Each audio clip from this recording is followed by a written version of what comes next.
Welcome to another episode of Chat Sports Talk, and welcome to the Week 13 of college football aftermath and the updated PowerPoint Index poll. Also got a couple other news floating out there, and we'll kind of see how things are shaping up.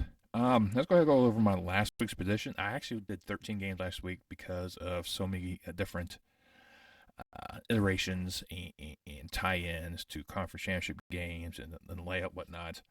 And I did extremely well. I think one of my best weeks I've had in a while. I went 11-2. I was pretty stoked at how some of these games went, and looking at this aspect, looking at the Friday games, that when Oklahoma beating TCU, that pretty much took Kansas State out of any contention. So the Kansas State Iowa State game is going to be just for bragging rights for Farmageddon. UTSA Tulane lived up to the hype. Tulane came out on top. Air Force once again continues to struggle. Texas dominant. Oregon just looked impressive in their win. In terms of Saturday, I picked Ohio State to win the Big House, and once again Michigan showed up. That's 3 straight losses for the Buckeyes to the Big Blue, and there's already rumblings to get rid of Daly as head coach. Now, I know there's a lot of fans of Daly's like, look what he's done with the program. However, one of the marquees for that program is to beat Michigan. It's like number one priority of any Ohio State quarterback or coach, beat Michigan. So when you fail to beat Michigan, that kind of puts a dark spot on your resume. Doesn't matter how many times you go to the playoffs, how many times you have, 10, 11 win seasons. If you don't knock off Michigan, that kind of it's moot almost. I don't know. We'll kind of see what plays out after this because Harbaugh's suspension is now done and over with. He'll now be able to coach in the Iowa game in the Big Ten championship and for a spot in the playoffs once again. So we'll see how that plays out and see if he continues to coach beyond this season. Looking at the rest of it, SMU beat Navy, puts them in the American championship game against Tulane. Which I think I saw that one coming. San Jose State did beat UNLV, like I called, which called for a messed up Mountain West championship game. Go for Arizona beat Arizona State. By the time Arizona played, it didn't matter because Oregon already won, so their game didn't matter. It was just more bragging rights, and they had a lot to brag about this one. Oklahoma State was way too much for BYU. Put the Cowboys into the Big 12 championship and a possible knockoff Texas. App State was too much for Georgia Southern. James Madison was all over Coastal Carolina, sent App State to take on Troy in the Sun Belt. And then Farmageddon between Iowa State, K-State. Didn't have much implications. I picked K-State. Iowa State came out on top. Iowa State played a lot better. And my 2 losses were, Ohio State, K-State. And good matchups. Very close games. Exciting to watch. And, part of that fun festivities of our week and the Thanksgiving weekend. Great football around. Like I said, Harbaugh's suspension is now done with the Big Ten. NCAA is still investigating. There's still questions speculating that he may not return next season. I don't think he will. I think he probably will end up going back to the pros. And we'll go to the Mountain West Championship game. Now, the Mountain West was finished with a 3-way tie with Boise State, San Jose State, UNLV all finishing with identical records in the conference standings. Their tiebreaker was an average of 4 computer polls to determine who was in the conference championship game because they all did not play each other. Boise State beat San Jose State, but San Jose State beat UNLV, and UNLV and Boise State did not face off. So because Boise State and UNLV didn't face off, they went to this format instead of doing what the Pac does with theirs, and that's taking the combined winning percentage of your conference victories. Because the computer polls goes overall. It doesn't go by conference standings. It goes by overall standings. And overall standings, yes, UNLV will be number 1 because they have a better out of conference record, better overall record. And then it's just between Boise State, San Jose State. Then you use that tiebreaker. That's Boise State. However, if they went with the conference strength of victory, like I said, the Pac does with when they had the divisions. That's why Utah got in that 1 year because they beat USC, then turn and beat USC again. Boise State and San Jose State have a better conference strength of victory. Combined, the opponents that Boise State beat had combined wins of 37, San Jose State 36, UNLV 32. So it should have been Boise State, San Jose State facing off again in Boise. That's just what I would have done if I was controlling the Mountain West. I don't. I'm just a low-level YouTuber with barely any subscribers. Just putting out videos when he can. But that's that. And then other news. In case most of you don't realize, the Colonial changed their names into Coastal. They are now at Bryant to their conference standings. They're at 16. Was as of Monday, November 27th. Pete Thamel is going to reported that Conference USA is expected to add Delaware as a new member for the 25-26 season, which will bring Conference USA membership to 11. Interesting that they went with Delaware. I have mentioned Delaware in a few of my realignment videos in the past, and I think is a definitely a interesting move. I think Delaware is one of these that should have moved up a long time ago when they had plans to expand their stadium, and it didn't. And then it should have been the same conference as Temple. But who's going to be the 12th member of Conference USA? There's a long list. You still have Eastern Kentucky, Central Arkansas, St. Austin. Tarleton's been highly talked about. I always push back on Tarleton because they just made the move up from D2. I should give them a little bit more, but they're dumping a lot of money in athletics to really bolster that. And Tarleton is also a affiliate member of Conference USA.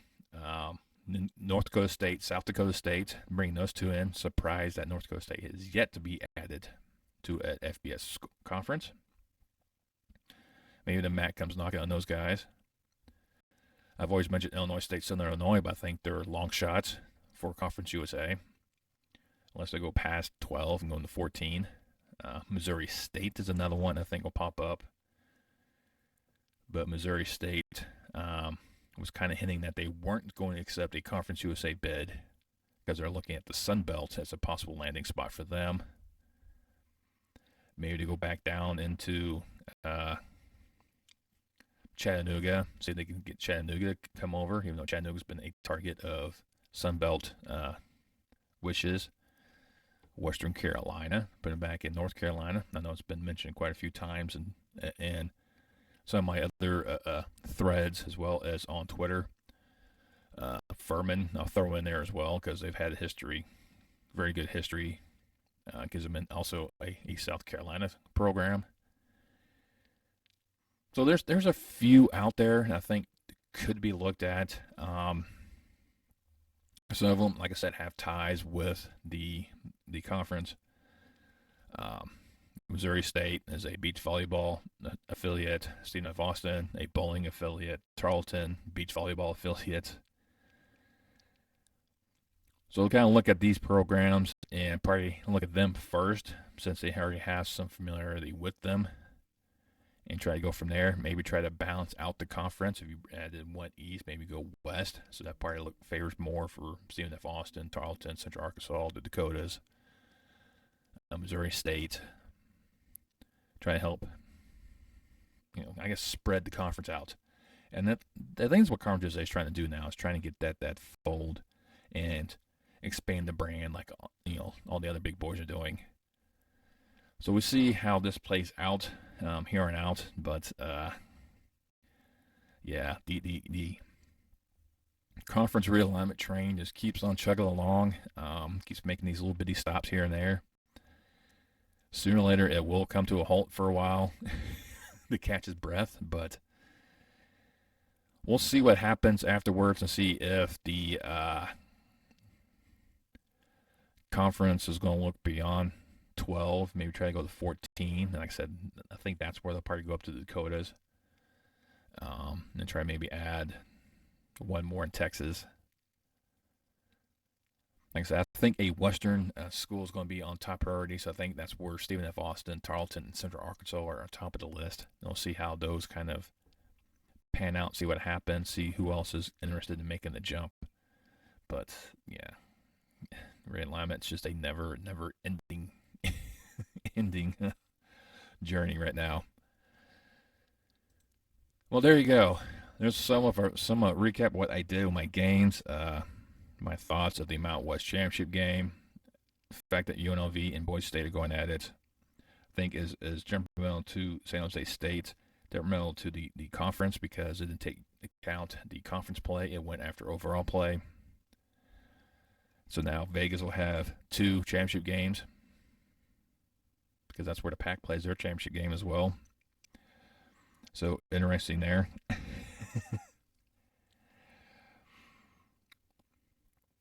That's neither here nor there. Then the Delaware being added to Conference USA for the looks like the 25-26 season, or starting 25-26 season. But now we go to the updated PowerPoint Index poll. That's right, it's my poll that utilizes a formula to determine points depending on the games you play, the teams you beat. So with that being said, let's go ahead and throw up the bottom part of my standings here.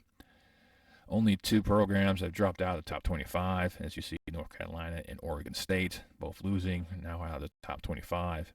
SMU's right there at 32. They got that date with Tulane coming up. You see Troy there being the number 1 team right now in the Sun Belt outside James Madison. Which brings me to my other point before I get too far. James Madison and Jacksonville State. Both programs on their second year of 2-year probation of participating in. Probation is kind of a bad terminology. 2-year hold on postseason play because of their transition. Have been granted access to play in bowl games because there's not enough participants available. Well, don't you know there's way too many bowl games because there's 82 slots.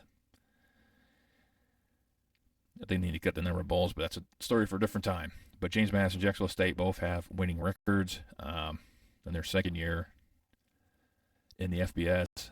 So congrats to those 2 programs getting that those slots.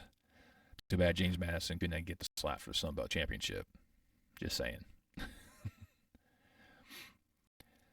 And round out those not in the top 25, Kansas and Utah. So we head to the PowerPoint Index top 25. K-State falls to number 25 from 17 after losing to Farmageddon.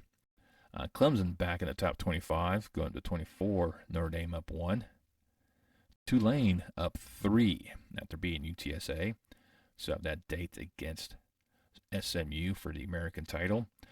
Looking at the college football playoff standings, they're the number 1 group of 5 school, even though Liberty should be better because they're undefeated. But hey,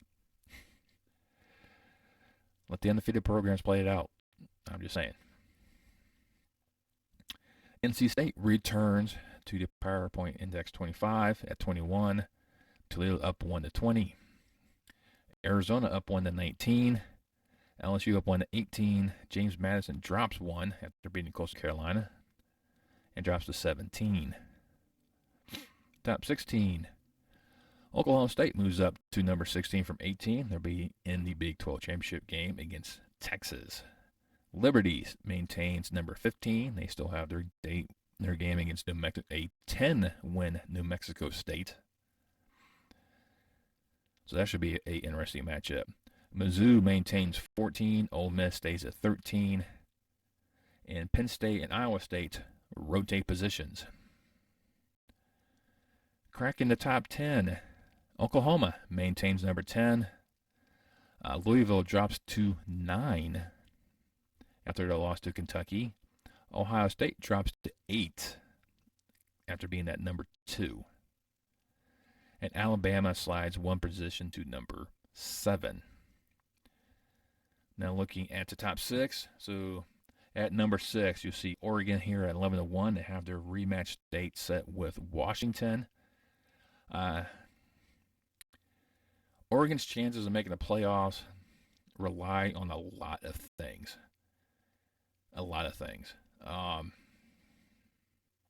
Actually, I think their ability to get in is probably slim to none. Because I think an SEC champion will probably be over them, even if it's a 12-1 Alabama.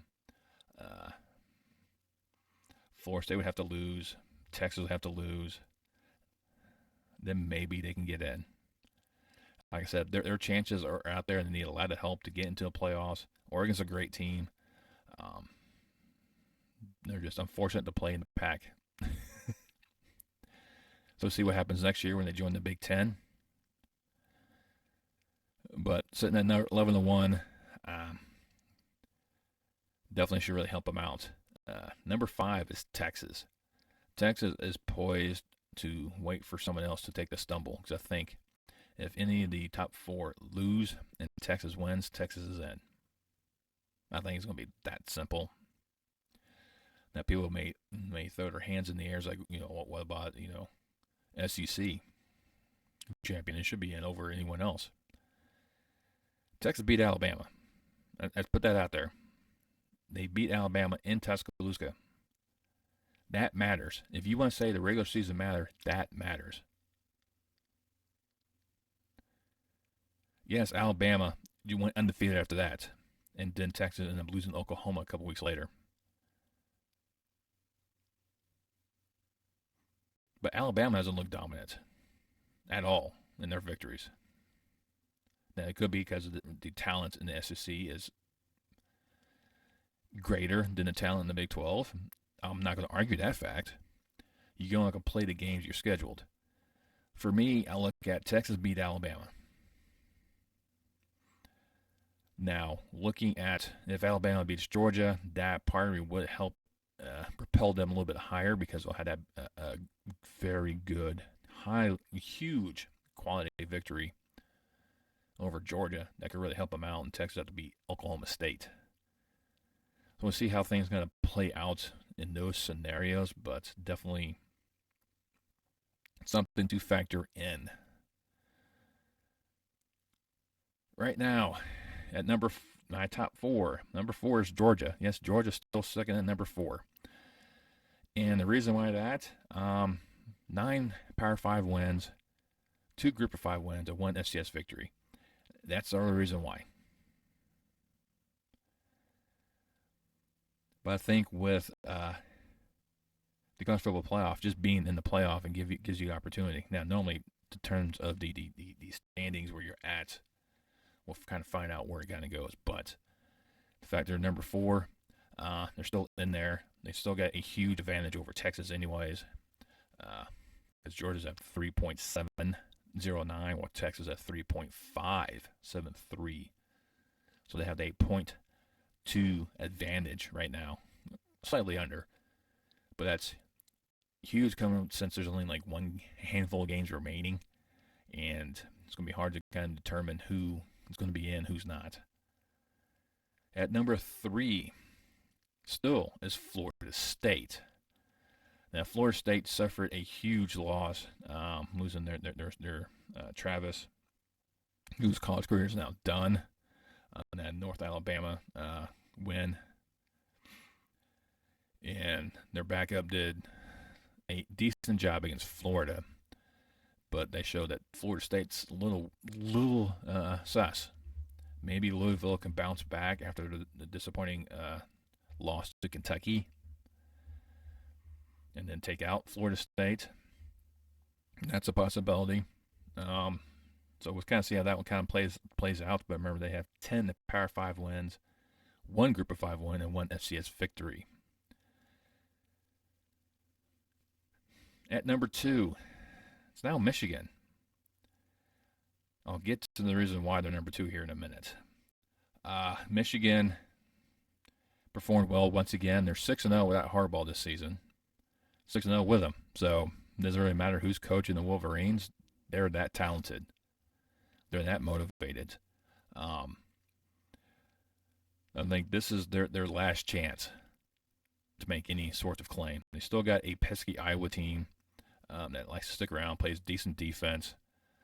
I do expect them to hold Michigan close for first half, but the Michigan should open it up second half.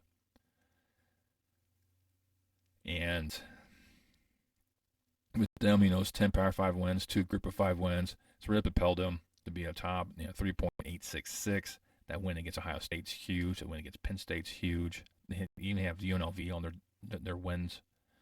It's not really saying much, but those are the 3 quality wins so far to have this season. Then they got Iowa, so that'd be the 4th quality win. So I see them beating Iowa and still maintaining their position in the college football playoff. The new number 1, and unfortunately, they should have been number 1 a long time ago, because I found a clerical error when I was inputting the information. Washington is now the new number 1.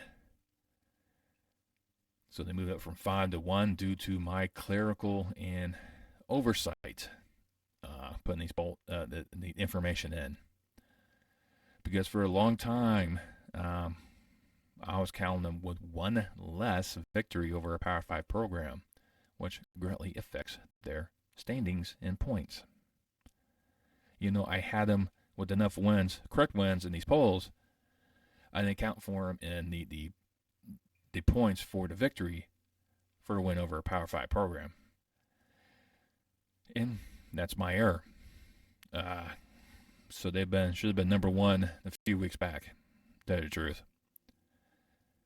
And you've looked what Washington's done. Yes, they win. They don't win pretty. They're not blowing the doors off anyone. But Washington should have been up here this entire time. They have 10 wins against the Power 5, 2 against the Group of 5. Their strength of victory, strength of schedule is better than the only other one that has a better, of the top 5 have better strength of victory, strength of schedule is Texas, according to my calculations. Washington said they're number 1. We'll see what happens with that Oregon rematch. It's upcoming Friday night. It's going to be a huge showdown between those two. And we'll kind of see how things play out, because next week's only 10 games. 10. There's only 10 conferences. You got to go from there. And that's the top 25. Yeah, I know not people are going to be happy with some of these picks. I get that. However, this is just how the points and how you input the information correctly, things work out. Once again, this is a computer thing. It doesn't take that human factor of favoring one program over another. Personally, would I have Washington number 1? No. I would personally have Georgia number 1. I would definitely have Washington over Florida State. I'd probably have Washington over Michigan, to tell you the truth. I'd probably have Georgia, Washington, Michigan, Florida State.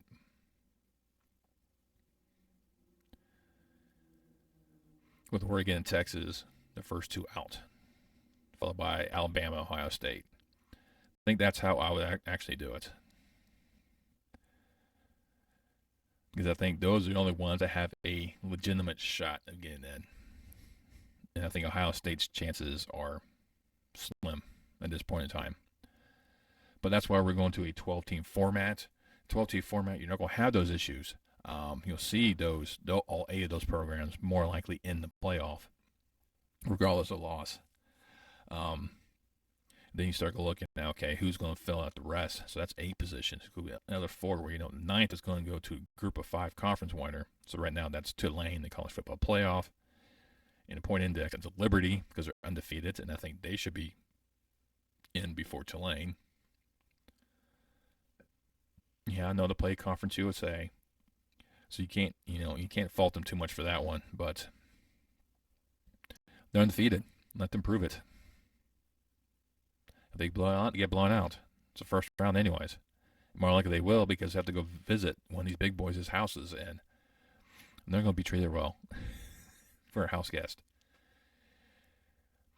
And then you have to look at all the 10-2 programs to see which one should get in, and that's where I think a lot of debate could come from, and that's fine. Because you look at that, you know, on the list of 10 and 2 right now is Louisville, Oklahoma, Iowa, Penn State, Ole Miss, and Mizzou. Well, if Louisville and Iowa lose, they're both out of the equation. So there's you Oklahoma, Penn State, Ole Miss, and Mizzou. One has to go. Who?